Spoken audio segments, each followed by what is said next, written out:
Jesus said to his disciples, "Things that cause sin will inevitably occur, but woe to the one through whom they occur. It would be better for him if a millstone were put around his neck, and he be thrown into the sea than for him to cause one of these little ones to sin. Be on your guard. If your brother sins, rebuke him, and if he repents, forgive him. And if he wrongs you 7 times in one day and returns to you 7 times saying, 'I am sorry,' you should forgive him." And the apostles said to the Lord, "Increase our faith." The Lord replied, "If you have faith the size of a mustard seed, you would say to this mulberry tree, 'Be uprooted and planted in the sea,' and it would obey you."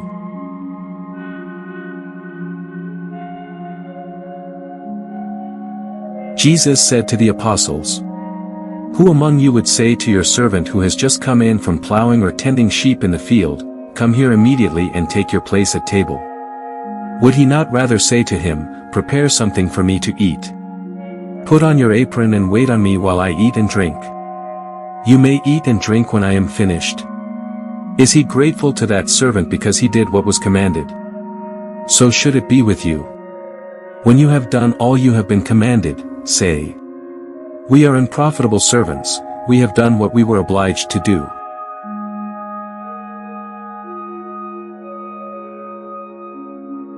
As Jesus continued his journey to Jerusalem, he traveled through Samaria and Galilee. As he was entering a village, 10 lepers met him. They stood at a distance from him and raised their voice, saying, "Jesus, Master, have pity on us." And when he saw them, he said, "Go show yourselves to the priests." As they were going they were cleansed. And one of them, realizing he had been healed, returned, glorifying God in a loud voice. And he fell at the feet of Jesus and thanked him. He was a Samaritan. Jesus said in reply, 10 were cleansed, were they not? Where are the other 9? Has none but this foreigner returned to give thanks to God? Then he said to him, "Stand up and go, your faith has saved you."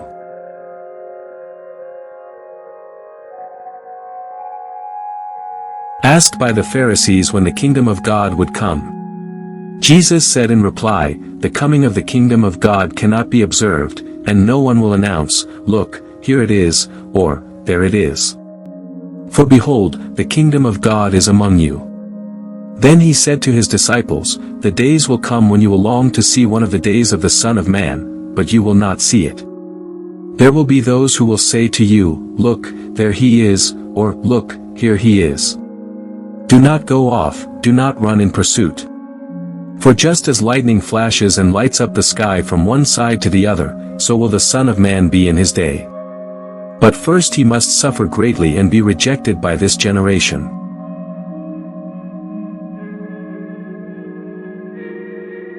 Jesus said to his disciples, "As it was in the days of Noah, so it will be in the days of the Son of Man. They were eating and drinking, marrying and giving in marriage up to the day that Noah entered the ark, and the flood came and destroyed them all. Similarly, as it was in the days of Lot, they were eating, drinking, buying, selling, planting, building, on the day when Lot left Sodom, fire and brimstone rained from the sky to destroy them all. So it will be on the day the Son of Man is revealed. On that day, someone who is on the housetop, and whose belongings are in the house must not go down to get them. And likewise one in the field must not return to what was left behind. Remember the wife of Lot. Whoever seeks to preserve his life will lose it, but whoever loses it will save it. I tell you, on that night there will be 2 people in one bed. One will be taken, the other left. And there will be 2 women grinding meal together, one will be taken, the other left." They said to him in reply, "Where, Lord?" He said to them, "Where the body is, there also the vultures will gather."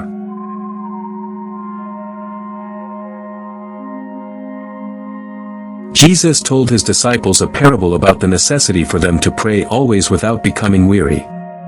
He said, "There was a judge in a certain town who neither feared God nor respected any human being. And a widow in that town used to come to him and say, 'Render a just decision for me against my adversary.' For a long time the judge was unwilling, but eventually he thought, while it is true that I neither fear God nor respect any human being, because this widow keeps bothering me, I shall deliver a just decision for her lest she finally come and strike me. The Lord said, pay attention to what the dishonest judge says. Will not God then secure the rights of his chosen ones who call out to him day and night? Will he be slow to answer them? I tell you, he will see to it that justice is done for them speedily.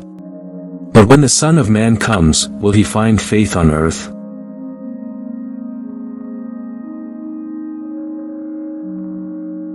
While some people were speaking about how the temple was adorned with costly stones and votive offerings, Jesus said, all that you see here, the days will come when there will not be left a stone upon another stone that will not be thrown down. Then they asked him, Teacher, when will this happen? And what sign will there be when all these things are about to happen? He answered, see that you not be deceived, for many will come in my name, saying, I am he, and the time has come. Do not follow them. When you hear of wars and insurrections, do not be terrified, for such things must happen first. But it will not immediately be the end. Then he said to them, nation will rise against nation, and kingdom against kingdom. There will be powerful earthquakes, famines, and plagues from place to place, and awesome sights and mighty signs will come from the sky. Before all this happens, however, they will seize and persecute you, they will hand you over to the synagogues and to prisons, and they will have you led before kings and governors. Because of my name. It will lead to your giving testimony. Remember, you are not to prepare your defense beforehand, for I myself shall give you a wisdom in speaking, that all your adversaries will be powerless to resist or refute. You will even be handed over by parents, brothers, relatives, and friends, and they will put some of you to death. You will be hated by all because of my name. But not a hair on your head will be destroyed. By your perseverance you will secure your lives.